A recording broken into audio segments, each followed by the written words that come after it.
il apparaissait que dès la fin de l'année 2024, il présentait certains troubles du comportement et tombait dans l'errance. D'ailleurs, on voit La Rochelle, Montpellier et pour finir Marseille.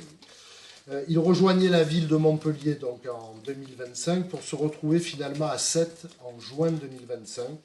C'est là qu'il était placé en garde à vue le 30 juin 2025 pour des faits commis à la mosquée de Sète, sur lesquels je reviendrai le 13 juin 2025. En effet, en pleine prière, il prenait la parole en sous-entendant que le pays était gouverné par des juifs et des sionistes, ce qui lui valait une convocation devant le tribunal correctionnel pour provocation à la haine en raison de l'origine ou de la religion, et il devait être jugé prochainement, le 2 octobre 2025, au tribunal judiciaire de Montpellier. À l'occasion des faits montpelliérains, il faisait l'objet d'un criblage dont il ressortait que l'individu n'apparaissait pas radicalisé, mais souffrant de troubles psychiatriques.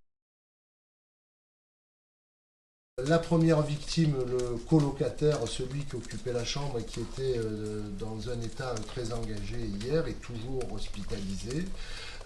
Mais toute réserve, naturellement, il serait actuellement hors de danger. Donc au total, ce périple meurtrier commis par Abdelkader Dibi a entraîné la présence de 6 victimes, 3 qui ont été blessées par des coups de couteau, un par un coup de barre de fer, un qui va recevoir un coup de poing, et un 6e, naturellement, le gérant du snack, qui n'a fort heureusement subi aucun coup, mais contre lequel il a essayé à plusieurs reprises de lui planter des coups de couteau.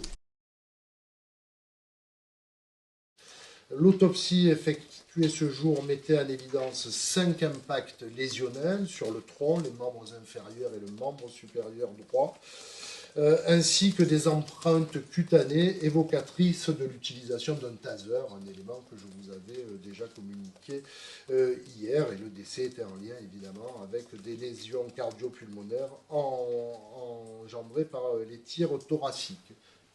L'orientation à ce stade sur un usage des armes légitimes dans le cadre d'une légitime défense de ces fonctionnaires de la police aux frontières est très fortement envisagée au regard de ces éléments objectifs déjà recueillis.